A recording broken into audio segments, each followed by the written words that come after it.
I was arranging flowers in the front yard when my phone buzzed. It was my daughter-in-law, Kristen. Her voice had that sharp edge I'd learned to recognize over the past few months. "Carol, just wanted to let you know Derek and I found a buyer for your house. We're closing in 3 weeks. We already booked you a room at Sunset Meadows. It's a lovely facility. You'll love it there. Gotta run." The line went dead before I could say a word. 52 years I'd lived in this house. 52 years of memories with my late husband Frank, watching our son Derek grow up in these rooms, celebrating every birthday and holiday within these walls. And my daughter-in-law just sold it out from under me with a 30-second phone call. I stood there in the garden Frank had built with his own hands, dirt under my fingernails from the roses I was tending, and I smiled. Because there was something Kristen didn't know. My name is Carol Henderson. I'm 67 years old. And until 8 months ago, I thought my son had married a wonderful woman. Frank passed away from a stroke last November. We were watching the evening news, just like we did every night for 43 years of marriage. One moment he was commenting on the weather forecast, the next moment he was gone. The doctor said he didn't suffer. That was supposed to comfort me, but it just made the silence in the house feel even louder. After the funeral, Derek and Kristen became very attentive. They'd come over twice a week. Kristen would help me sort through Frank's belongings. Derek would fix things around the house. Kristen even suggested I update my will and give Derek power of attorney to help manage the paperwork. "Mom, you shouldn't have to deal with all this legal stuff while you're grieving," Derek had said, his eyes so earnest. He looked so much like Frank in that moment that I signed without reading everything carefully. That was my first mistake. The house had been paid off for 20 years.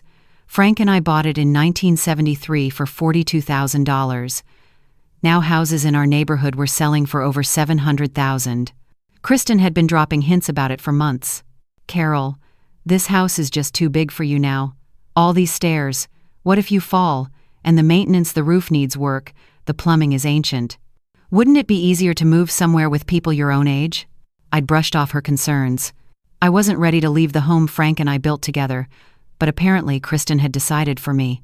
I walked inside and sat at the kitchen table where Frank used to read the morning paper. My hands were shaking slightly. Not from fear, though. From something else. Something I hadn't felt since Frank died. Purpose. Because 3 days before Frank passed away, he'd done something unusual. He'd called his longtime attorney, Mitchell Barnes, to the house. I was at my book club that afternoon. When I got home, Frank handed me a thick envelope. "Carol, put this in your hope chest upstairs. Don't open it unless something happens to me. And when you do open it, wait until you really need it. You'll know when the time is right." I'd tucked it away, thinking it was just Frank being overly cautious. After he died, I completely forgot about it. Until yesterday. I'd been going through the hope chest looking for an old photo album when I found the envelope again. I'd sat on the bedroom floor and opened it with trembling hands. What I found inside changed everything. Frank had been a contractor his entire working life, started his own small company in 1968. By the time he retired 15 years ago, he'd built it into something substantial and sold it for a considerable sum. But Frank was a modest man. He never flaunted money. He drove a 10-year-old truck and wore the same work boots for years. What I didn't know was just how successful he'd been. The envelope contained deeds to 7 rental properties across Portland, not rundown properties, either well-maintained homes in good neighborhoods that brought in steady income. There were investment statements showing stock portfolios worth over $2 million. Documentation for a commercial building downtown that Frank had purchased as an investment property 20 years ago, which was now worth at least $3 million. And a letter, in Frank's careful handwriting. "My dearest Carol, if you're reading this, I'm gone, and I'm so sorry to leave you alone. I know how much you hate being by yourself. I never told you the full extent of our finances because I wanted us to live simply, without the pressure of wealth. I saw what money did to my brother's family, the fighting, the greed, the relationships destroyed.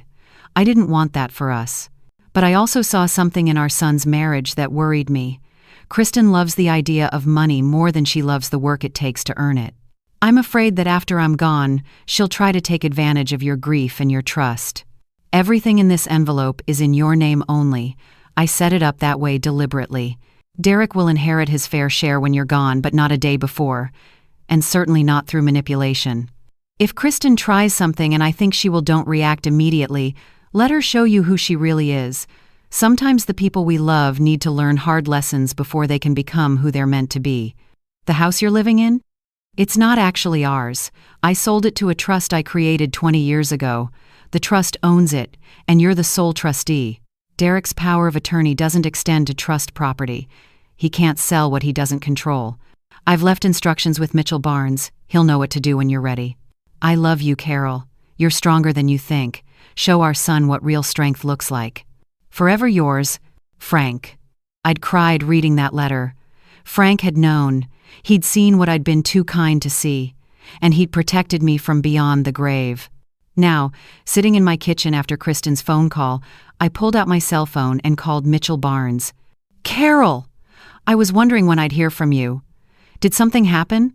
They're trying to sell my house, Mitchell. They think they can put me in a nursing home. Sunset Meadows isn't a nursing home, it's assisted living.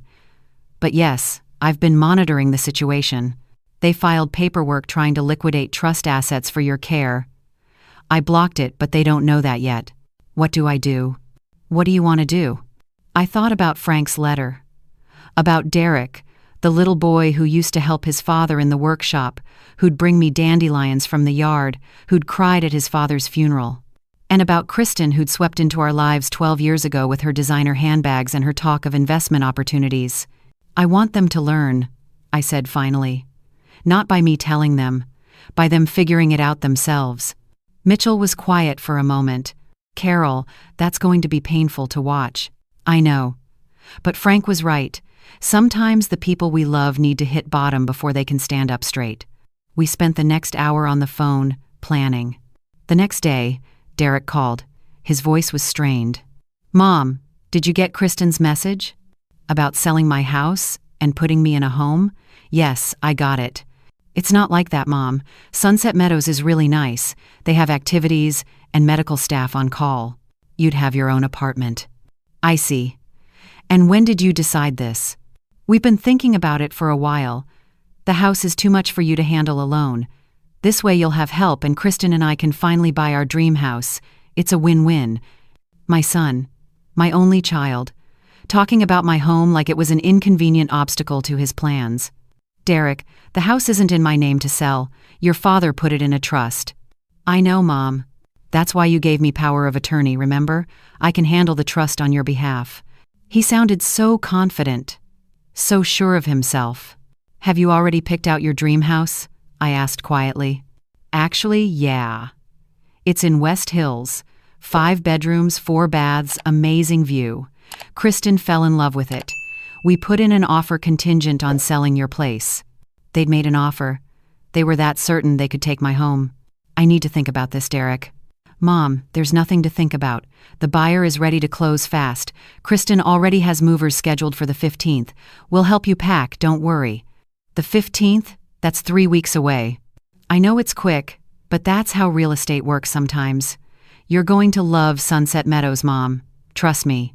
After we hung up, I sat in Frank's old recliner and looked around the living room, the wall where we'd marked Derek's height every birthday, the fireplace where we'd hung stockings every Christmas, the window seat where I'd read to Derek every night when he was small. They wanted to take all of this and turn it into a down payment on their dream. My neighbor, Patricia, knocked on the door an hour later. She was 72, had lived next door for 30 years, and had buried her own husband 5 years ago. Carol, honey, I just saw a real estate agent taking photos of your house. What's going on? I told her everything. When I finished, Patricia's face was red with anger. That little gold digger. I never liked her, always showing up here in those expensive cars, acting like she's better than everyone. Patricia, can I ask you something? When your son tried to get you to sell your house and move in with him, what did you do? Patricia's face softened. I almost did it. I was so lonely after Harold died, and Marcus made it sound so nice living with family, helping with the grandkids. But then I realized he wanted free childcare and my Social Security checks, so I said no, and he didn't speak to me for 2 years. But now he respects me. He had to learn that I'm his mother, not his ATM or his live-in nanny. When he finally came around, our relationship was better than it had ever been, because it was honest. That night, I called Mitchell again. Let it proceed, I said. Let them think they can sell the house. I want to see how far they'll go. Carol, they're going to move forward with packing up your things.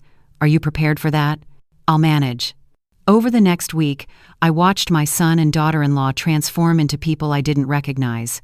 Kristen showed up with color-coded boxes and spreadsheets detailing what should be donated, sold, or thrown away. She made these decisions without asking me. Carol, you won't need this china in your apartment. I'll take it, it'll look amazing in our new dining room. That china was a wedding gift from Frank's mother. And these paintings are so dated, we should just donate them. Frank had painted those during the year before Derek was born. Derek was no better. He spent hours in the garage sorting through Frank's tools. Most of this is junk, Mom. I'll take the good stuff and dump the rest. Your father used those tools to build this entire house, Derek. They're not junk. They're old, Mom. Nobody uses hand tools like this anymore. I watched them dismantle my life, piece by piece, and I said nothing. I wanted to see if either of them would stop, would suddenly realize what they were doing, but they didn't. Kristen even started planning the furniture arrangement in their new house, showing me pictures on her phone. See, Carol? Your credenza will look perfect in our entryway, and your hope chest will be adorable in our guest room. Those are my things, Kristen. Well, you won't have room for them at Sunset Meadows. Their apartments are tiny. Besides, this way they stay in the family. On the 10th day, Patricia came over while Derek and Kristen were out looking at furniture. Carol, I can't watch this anymore. When are you going to tell them? Soon. I'm waiting for the right moment. What moment? The moment when they can't deny what they've become. That moment came 3 days later. Derek called me, his voice tight with frustration. Mom, there's a problem with the sale. The buyer's attorney says there's an issue with the trust. They can't close until it's resolved. What kind of issue? I don't know, some legal technicality. I'm meeting with a lawyer tomorrow to sort it out. I knew what had happened. Mitchell had finally revealed the truth to the buyer's attorney. Derek had no authority to sell trust property. The power of attorney I'd signed only covered my personal assets, not the trust Frank had created. Maybe this is a sign, Derek. Maybe we should slow down and reconsider. No, we already put down earnest money on the West Hills house. If this falls through, we lose $50,000. Mom, you need to call your bank and fix this. Fix what, exactly? Whatever's blocking the sale. Mom, don't you understand? This is our dream house. Kristen has been planning every room. We can't lose it. Our dream house. Built on the ashes of mine. The next day, Derek showed up with a lawyer. Not Mitchell, someone Kristen had found. A young man in an expensive suit who talked very fast and used a lot of words I think he hoped would confuse me. Mrs. Henderson, the issue is that the trust your husband created has very specific terms. You're the trustee, but the property can't be sold or transferred without the consent of the successor trustee. Who is the successor trustee? The lawyer looked uncomfortable. Your son, Derek. But he can't act as successor trustee until after your death. It's a common estate planning technique to prevent premature liquidation of assets. Derek's face went white. So I can't sell it? Not while your mother is alive. No. Kristen, who'd been standing in the corner scrolling through her phone, finally looked up. There has to be a way around this. Can't Carol just sign something? The trust is irrevocable. It can't be changed. Then, can't Carol sell her rights or whatever? The lawyer shook his head. She could theoretically resign as trustee, but then the backup trustee would take over, and according to these documents, that's Mitchell Barnes, the attorney who created the trust. Derek stood up, his face flushed. Dad set this up? He made it so I couldn't... He stopped, realizing what he was about to say. So I couldn't what, Derek? I asked softly. He looked at me, and for the first time I saw shame in his eyes. I need some air, he mumbled and walked out. Kristen wasn't as subtle. This is ridiculous. Frank had no right to tie up assets like this. What if you need money for medical care? The trust provides income for exactly that purpose, the lawyer said. Mrs. Henderson receives monthly distributions more than adequate for her needs. How much? Kristen demanded.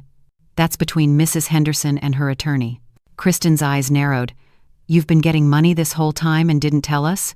You never asked about my finances, Kristen. You just assumed I was poor and helpless. That's not we were trying to help you. By selling my house without my permission?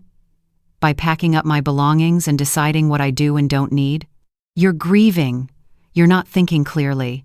We were doing what was best for you, what was best for me, or what was best for your dream house. Kristen's face went red. She grabbed her designer purse and stormed out, leaving the lawyer standing awkwardly in my living room. Mrs. Henderson, I apologize. I didn't realize the full situation when they hired me. It's not your fault. Would you like some coffee? We sat in the kitchen, and I asked him about his family. He was 29, recently married, working hard to build his practice. He reminded me of Frank when we were young. When he left, he shook my hand. Your husband was a smart man. These trust documents are beautifully crafted. That evening, Derek came back alone. He looked exhausted, and there were circles under his eyes I hadn't noticed before. Mom, I'm sorry. I don't know what else to say. I'm sorry. Sit down, Derek. He sat at the kitchen table, and I poured him the same coffee I used to make when he'd come home from school with problems. Tell me what happened. Not with the house. Tell me what happened to you. He was quiet for a long time. Then, quietly, Kristen wanted the West Hills house so badly. All her friends live in nice neighborhoods, drive nice cars, take fancy vacations. She kept saying we deserved that too, that we'd worked hard, that it was our turn, and I wanted to give it to her. I wanted to be the man who could provide that kind of life, even if it meant taking my home. His eyes filled with tears. I told myself you didn't really need the house, that you'd be happier somewhere with people around, with activities and care. I convinced myself it was for you, but it wasn't. No, it was for us, for Kristen. And I let her convince me it was okay. Where is Kristen now? At her mother's. We had a fight. She said if I can't provide for her, maybe she married the wrong man. My heart broke for my son in that moment. Not because of the house, but because he was finally seeing what Frank had seen years ago. Derek, do you remember when you were 8 and you really wanted that expensive bike, the one all your friends had? The red mountain bike. Yeah. And your father made you earn it. You mowed lawns all summer, saved every penny. Do you remember what he said when you finally had enough? Derek smiled sadly. He said the bike would mean more because I'd worked for it. That things we earn matter more than things we're given. Your father loved you more than anything in this world, but he loved you enough to let you struggle sometimes. Do you understand why? So I'd learn. So you'd learn. He saw something in your marriage that worried him. Not because he didn't like Kristen, but because he saw that she was teaching you the wrong lessons. That happiness comes from having things rather than being someone. Derek put his head in his hands. I've made such a mess, Mom. Messes can be cleaned up. But first, you need to figure out who you want to be. The man who sells his mother's house for a dream house? Or the man who builds his own dreams? He stayed for dinner. We didn't talk much, just sat together like we used to when he was young and dealing with school problems or friend drama. Sometimes being present is enough. 2 days later, Derek called. Mom, Kristen wants a divorce. She said she can't be married to someone who can't even manage his own mother's finances. Those were her words. I wanted to say good riddance, but I bit my tongue. How do you feel about that? Relieved? Is that terrible? I feel relieved. No, honey. That's honest. We lost the earnest money on the West Hills house. And Kristen maxed out our credit cards buying furniture for it before we'd even closed. I'm in debt, Mom. Real debt. And I don't have a fancy house or a wife who respects me to show for it. What are you going to do? I don't know. Can I come stay with you for a little while? Just until I figure things out? Of course. This is your home. Derek moved into his old bedroom that weekend. It was strange having him back, this 41-year-old man sleeping in the room where he'd grown up, but it was also right somehow. He got a job with a local contractor, not a management position, actual physical work. He'd come home tired, with dirt under his nails and honest sweat on his shirt. He looked more like Frank every day. One evening, about 3 weeks after he'd moved back in, we were having dinner when he said, Mom, I need to ask you something. What is it? The trust. You're getting income from it? Yes. Is it enough? Are you okay? I'm very comfortable, Derek. Your father took good care of me. He nodded slowly. I'm glad. I'm really glad he protected you. From me. He wasn't protecting me from you. He was protecting you from a mistake. What's the difference? He knew you had it in you to be a good man. He just needed to make sure you had the chance to figure that out. Derek was quiet then. I want to pay you rent. For staying here. Derek. Please, Mom, I need to. I need to start doing things right. So we agreed on a modest rent, far below what he'd pay anywhere else, but enough that he felt like he was contributing. Over the next few months, I watched my son rebuild himself. He started attending a financial counseling class at the community center. He worked overtime to pay down his credit cards. He stopped talking about dream houses and started talking about what really mattered. He also started helping me around the house, not because I needed it, but because he wanted to. He fixed the loose step on the porch his father had been meaning to repair. He repainted the fence. He helped me tend the garden. One Saturday, while we were planting new roses, he said, I never understood why Dad loved working with his hands so much. I always thought it was boring, kind of beneath us. I wanted a desk job, a title, respect. And now? Now I get it. There's something honest about building things. You can see what you've accomplished at the end of the day. It's real. Patricia came over one afternoon when Derek was at work. She'd brought fresh cookies and a knowing smile. Your boy is going to be okay, she said. I think so too. You did good, Carol. Not every mother would have had the strength to let him fail. I didn't let him fail. I let him choose. Same thing, really. We can't protect our children from every consequence. Sometimes the consequences are the lesson. 3 months after Derek moved back in, he came home with news. Mom, I got promoted. Lead foreman on a new housing development. Better pay, actual benefits. And I've been looking at apartments. Nothing fancy, just something affordable where I can start fresh. You don't have to move out. I know. But I need to. I need to prove to myself I can stand on my own. He moved out 2 weeks later into a modest 2-bedroom apartment in a working-class neighborhood. He furnished it with pieces from thrift stores and things he built himself in the workshop he'd set up in his garage. He was proud of that apartment in a way he never would have been proud of the West Hills house. On the 6-month anniversary of him moving out, Derek invited me for dinner. He cooked not well, but earnestly, and afterward we sat on his small balcony drinking coffee. Mom, I need to tell you something. I contacted Kristen's lawyer about the divorce settlement. Oh? She wanted half of everything, including my future inheritance from you, even though Dad's trust says I don't get anything until I'm gone. Yeah. My lawyer said she has no claim to money I haven't received yet, but I told him to offer her something anyway. Why? Because I wanted to close that chapter cleanly. No more fighting, no more bitterness. I gave her $20,000, all my savings, just to be done. Derek, that's your emergency fund. I know, but I'll build it back. The right way this time. And it's worth it to know I don't owe her anything. That chapter is closed. I was so proud of him in that moment I could barely speak. Your father would be proud of you too, I managed to say. I hope so. I have a lot to make up for. You already have, honey. That night, after I got home, I pulled out Frank's letter and read it again. He'd been right. Derek had needed to learn this lesson, and he'd learned it. But there was one more thing Frank had wanted me to do. The next week, I called Derek and asked him to come to the house. When he arrived, Mitchell Barnes was already there. Derek looked nervous. Is everything okay? Sit down, honey. Mitchell has some things to show you. Mitchell opened his briefcase and pulled out the same documents I'd found in Frank's envelope almost 7 months ago. Derek, your father asked me to have this conversation with you when the time was right. Your mother feels that time is now. He walked Derek through everything.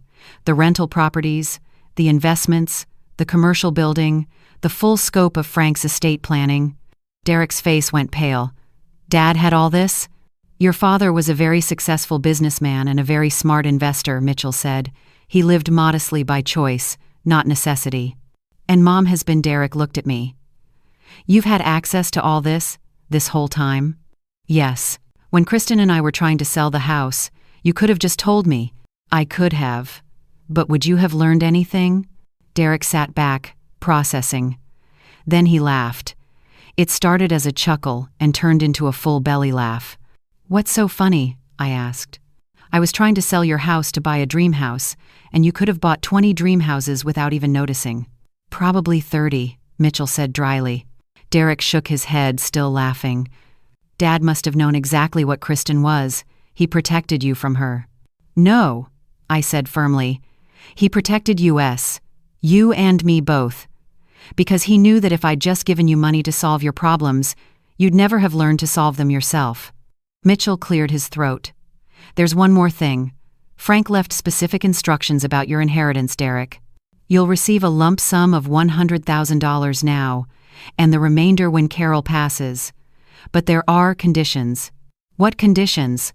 "You must be gainfully employed and debt-free for at least 1 year before receiving the lump sum, and you must complete a financial management course."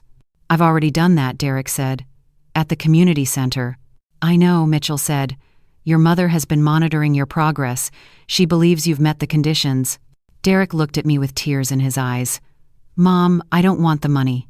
"Why not?" "Because I don't need it. Not right now. I'm doing okay. And taking it feels like I'm back where I started, depending on family money instead of my own work." "Derek," I said gently, "there's a difference between depending on money and accepting a gift. Your father wanted you to have this. Not to make your life easy, but to give you options. To let you build something meaningful. What would I even do with it? What do you want to do?" He was quiet for a long time. Then, "I'd like to start my own contracting business. Like Dad did. Build quality homes for regular people, not just luxury houses for people with more money than sense. That sounds like something your father would be very proud of." Mitchell prepared the paperwork. Derek signed where indicated, and just like that, he had the seed money to build something of his own. As he was leaving, Derek hugged me tight. "Thank you, Mom. For everything. For being tough when you needed to be, and kind when I needed that too. That's what love is, honey. It's not just comfort, it's truth." A year later, Derek's business was thriving. He'd hired 3 employees and was bidding on projects all over Portland. He'd even designed and built his own house, not a 5-bedroom mansion, but a beautiful 3-bedroom craftsman he'd created with his own hands. He met someone new. Emily was a 3rd-grade teacher, 5 years younger than him, with a practical laugh and no interest in dream houses. She appreciated the home he'd built because she understood the work that went into it.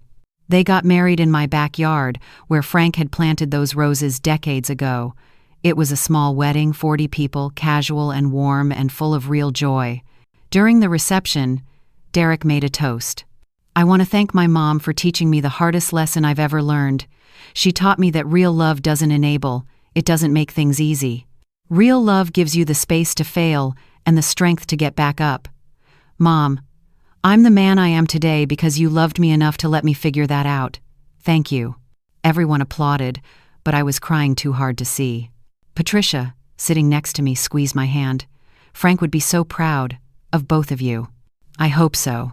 I know so." That night, after everyone had gone home, I sat in Frank's old recliner and looked around the living room. Derek and Emily had helped me clean up, but they'd left one thing: Derek's height marks on the wall. He'd insisted we keep them when they were packing months ago. Now they would stay forever, a reminder of the boy who'd grown up here and the man he'd become. I pulled out Frank's letter one last time and read the final lines. "Show our son what real strength looks like." "I did, Frank," I whispered to the empty room. I did. The house felt different now, not lonely but peaceful. Derek came by every Sunday for dinner. Emily and I had become close. She reminded me of myself at her age, practical and kind and in love with a man who worked with his hands. And sometimes, when I was working in the garden Frank built, I'd hear his voice in the wind, telling me what I'd known all along. Love isn't about making life easy. It's about making sure the people you love become who they're meant to be, even if it breaks your heart to watch them struggle, especially then.